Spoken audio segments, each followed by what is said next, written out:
Mamie Creek.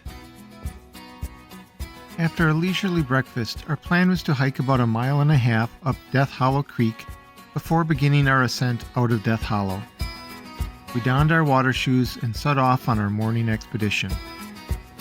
Patrick had advised us to follow in single line using the exact path of the hiker in front of us. We should use our trekking poles to explore exactly where we wanted to take our next step. After the first hiker, sediment would make it difficult to see the creek bottom, and he did not want any of us to twist an ankle or take a header into deeper water. It was a chilly morning and the water was numbing, especially while we were still in the shade of the hollow.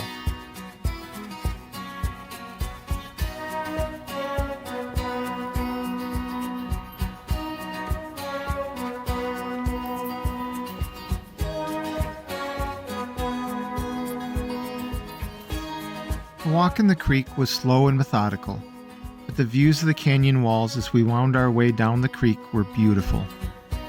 I should mention that the reason this creek walk was necessary was that the hiking path was totally overrun by poison ivy. It was already changing to fall colors, but that did not make it any less troublesome.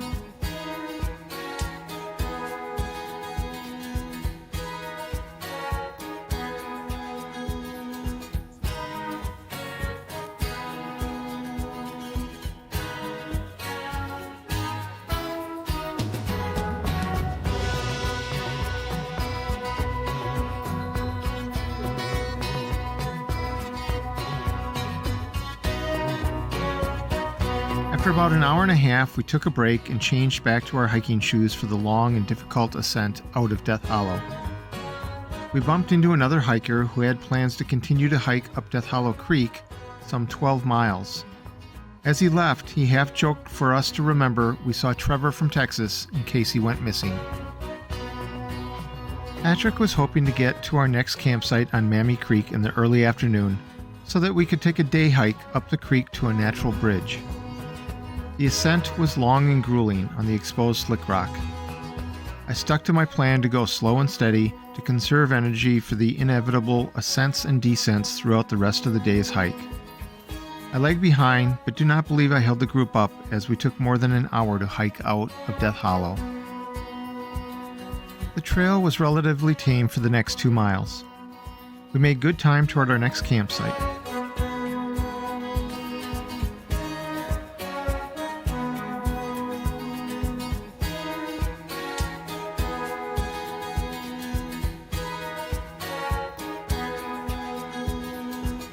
In the early afternoon, we began our descent to Mamie Creek.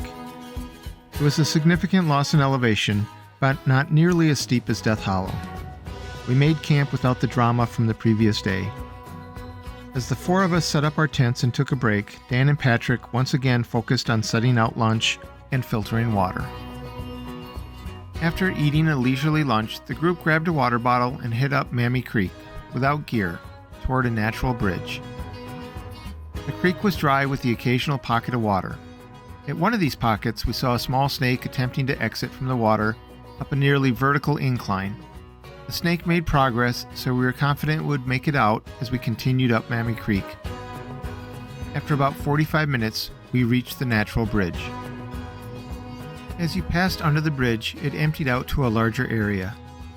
I imagine at one time it created a medium-sized pool of water, but currently there was only about a 15 by 30 foot pool of brown water. Patrick informed us that he has brought many expeditions to this natural bridge and swam in this pool. No one has yet been able to touch bottom, he told us.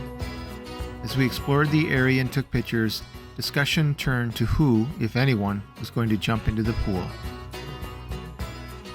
Alice boldly declared she was going to do it and carefully made her way to the edge of the pool. Patrick gave instructions to jump to the middle of the pool where there was no apparent bottom. After a brief pause, Alice jumped in. She swam to the edge and made her way out of the pool. She declared the water was shockingly cold given the desert environment. Alice's bravery broke the ice, and Dan was the next one to take the leap. I stated to the group, I wouldn't jump in that pool for $1 million. The statement did not dissuade anyone in the group as they all began to take turns. Finally, Patrick, the last holdout, got ready to jump in the pool.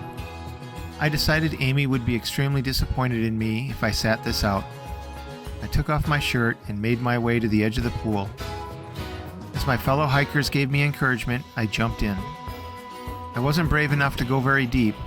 I resurfaced and quickly made my way out of the pool. It was very refreshing to rinse away 3 days of trail dust. Patrick and Dan returned to the pool and tried to touch the bottom, but were again unsuccessful. Given the darkness of the pool, I gave them credit for even trying.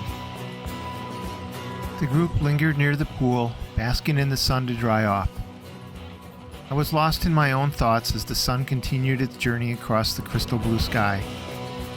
Finally, Patrick gave the signal that we needed to return to camp. One by one, we climbed through the natural bridge for the return hike. I was the last one through. I gave a final look back and whispered my nightly missive, "I miss you, love of my life," and turned to leave.